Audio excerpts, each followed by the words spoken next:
Bonjour mesdames et messieurs, je m'appelle Léonie Tchatat et je suis la directrice générale de la passerelle Intégration et Développement économique à Toronto. Notre organisme existe depuis 20 ans et nous supportons les immigrants francophones dans leur intégration et développement économique ici. Ce matin, Campagne 2000 se penche sur les engagements que les décideurs politiques ont pris depuis plus de 20 ans pour éradiquer la pauvreté infantile.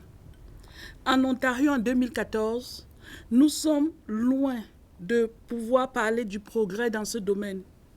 Les données Statistique Canada montrent qu'en Ontario, la pauvreté infantile a augmenté, passant de 12,4% en 1989 à 19,9% en 2012. En 1989, l'Ontario était la province ayant le plus faible taux de pauvreté infantile au Canada. En 2012, l'Ontario arrive 6e dans la liste devancée par le Yukon, le Québec, l'Alberta, l'île du Prince-Édouard et de Terre-Neuve et Labrador, des provinces et territoires ayant tous réduit leur taux de pauvreté infantile dans la période en question. Le rapport de campagne 2000 signale que la pauvreté n'affecte pas tous les Ontariens et Ontariennes de la même façon. Les communautés immigrantes, les communautés racialisées, les Premières Nations et les enfants qui ont un handicap sont plus fortement frappés par la pauvreté. Cette même tendance se produit au sein de la communauté franco-ontarienne.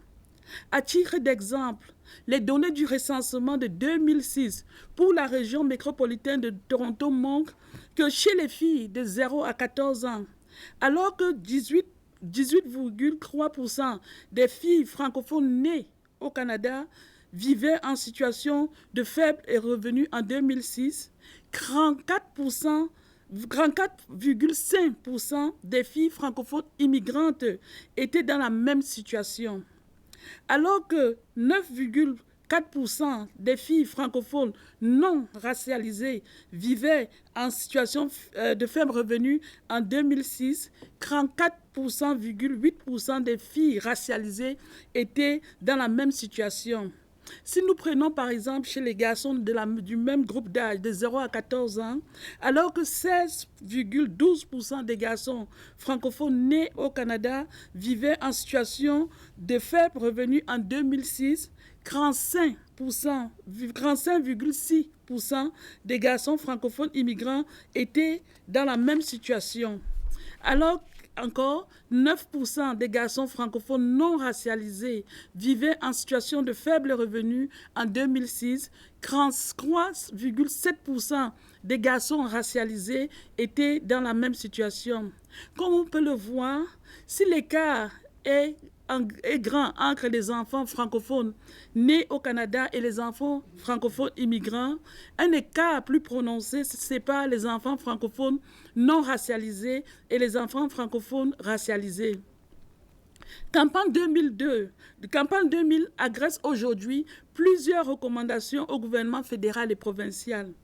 Faire de la réduction de la pauvreté une priorité. Faire du travail rémunéré une porte de sortie de la pauvreté. Fournir un filet de sécurité sociale. Assurer l'accès aux services de garde à l'enfance. Améliorer l'accès au logement abordable et mettre fin à l'itinérance. Faire des perspectives d'avenir pour les jeunes une priorité.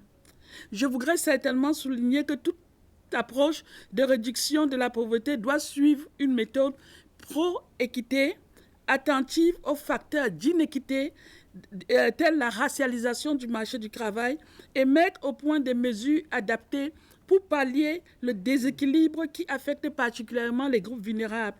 Merci beaucoup.